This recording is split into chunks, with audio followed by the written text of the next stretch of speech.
Kamala, I hate to break it to you, but day one was 1,300 days ago. You've been vice president for 3.5 years. What the hell have you been doing during all that time? The message from this crowd and this state of Michigan is you had your chance, you're failed, and we're not giving you a promotion.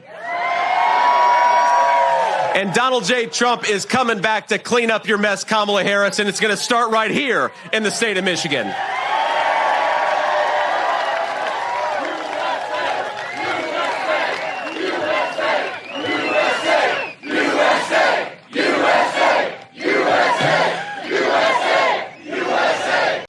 Are you better off than you were 4 years ago? No. The only person in America who could possibly answer yes to that question is probably Kamala Harris herself. She went from getting no votes for president and having to drop out to getting no votes for president and becoming the Democrat nominee, all without lifting a finger. No wonder Kamala's joyful. Now, never mind the fact that Americans can't afford groceries. Kamala got her promotion. Never mind that our fellow citizens can't afford their rent because Kamala, she's having fun. And never mind that Kamala Harris is on the cusp of running us into World War III. Kamala will laugh all the way to the bank while her donors get rich, and we know it's not going to be her family sacrificing to pick up the mess. But I read a story this morning that her advisors are considering just copying all of Donald Trump's policies. They're more popular.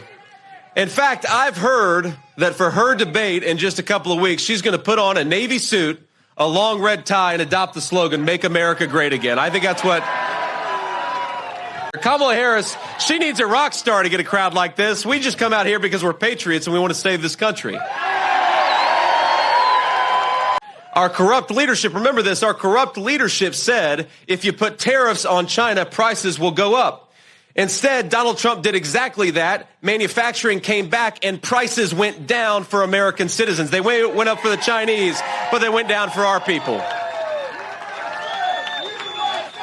USA, USA, USA, USA. Now, we stand very close, of course, to the new Gotion factory, right? That's right.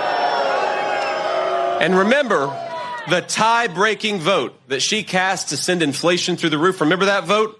That vote also made Chinese companies like Gotion eligible for millions of your taxpayer dollars. But in 69 days, we're going to save every single American dream. But I know that a lot of Americans prayed for that second chance, and thank God we got it. But a lot of Americans prayed for other things. They prayed for good jobs. They prayed for their towns to have prosperity.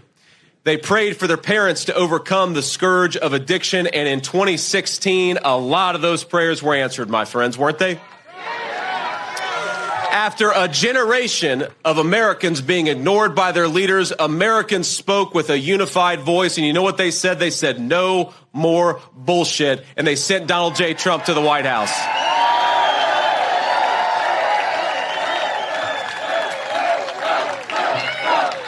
Now here's step two. Step two is open our border to millions of illegal immigrants. And into that void of joblessness, pour drugs and a lot of cheap labor. Our leadership, including Kamala Harris, they said it was compassionate, but it was a lie.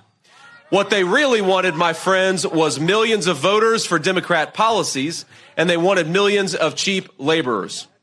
American wages went down, and our leaders learned they could ignore their own citizens and their quest for power. Now, that was step two, and I asked, did we ask for that?